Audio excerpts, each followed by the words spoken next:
வணக்கம் ஃப்ரெண்ட்ஸ். நம்ம வெப்சைட்டில் எப்படி ஆர்டர் போடுறதுன்னு இப்போ பார்க்கலாம். நம்ம வெப்சைட் வந்து லிங்க் ஓப்பன் பண்ண இந்த மாதிரி வரும். உங்களுக்கு என்ன ப்ராடக்ட் வேணுமோ அதை வந்து செலக்ட் பண்ணி ஆட் டு கார்ட் இருக்குது பார்த்தீங்களா, அந்த ஆட் டு கார்ட் கொடுக்கணும். கொடுத்தீங்கன்னா கொஞ்சம் கீழே டவுனில் பார்த்தீங்கன்னா கார்ட்டில் வந்து நிற்கும். மொபைல் ஸ்டோரில் காட்டுறேன் இது. அப்புறம் அந்த சைடில் வந்து உங்களுக்கு எவ்வளோ குவான்டிட்டி வேணுமோ அதை ப்ரெஸ் பண்ணிக்கலாம். ப்ளேஸ் ஆர்டர் செக் அவுட் கொடுத்தீங்க அப்படின்னா இந்த மாதிரி ஒரு பேஜ் வரும். இதில் உங்களோட டெலிவரி இது ஸ்டேட் செலக்ட் பண்ணிங்கன்னா இந்த மாதிரி பேஜ் வரும்.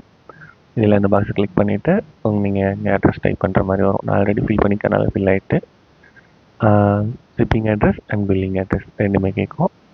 ரெண்டுமே ஃபுல்லாக டைப் பண்ணணும். டைப் பண்ணிவிட்டு ஸ்டேட் மறுபடியும் செலக்ட் பண்ணணும். கீழே ஸ்டேட் செலக்ட் பண்ணிங்க அப்படின்னா கீழே வந்து பேமெண்ட் ஆப்ஷன் அங்கே வந்துடும். இதில் வந்து 3 பேமெண்ட் ஆப்ஷன் இருக்கும். சிஓடி இருக்கும், பேங்க் ட்ரான்ஸ்ஃபர் இருக்கும், யூபிஐ இருக்கும். எது வேணுமோ அதை செலக்ட் பண்ணிட்டு ஓகே கொடுத்தீங்க அப்படின்னா அடுத்து உங்களுக்கு ஓகே ஆகும். இப்போ யூபிஐ கொடுத்துருக்கனால கீழே கியூஆர் வந்திருக்கு. நீங்கள் பே பண்ணிவிட்டு கீழே வந்து ப்ளேஸ் ஆர்டர் கொடுத்தீங்க அப்படின்னா இப்போ வந்து ஆர்டர் ப்ளேஸ் ஆகிடும். அவ்வளோதான் ஃப்ரெண்ட்ஸ். நம்ம வெப்சைட்டில் ஈஸியாக ஆர்டர் போட்டுக்கலாம். வேணுங்கிறவங்க லிங்க்கை காப்பி பண்ணி பேஸ்ட் பண்ணி சேவ் பண்ணி வச்சுக்கோங்க. ஃப்யூச்சரில் இன்னும் ப்ராடக்ட்ஸ் ஆட் பண்ண போகிறோம்.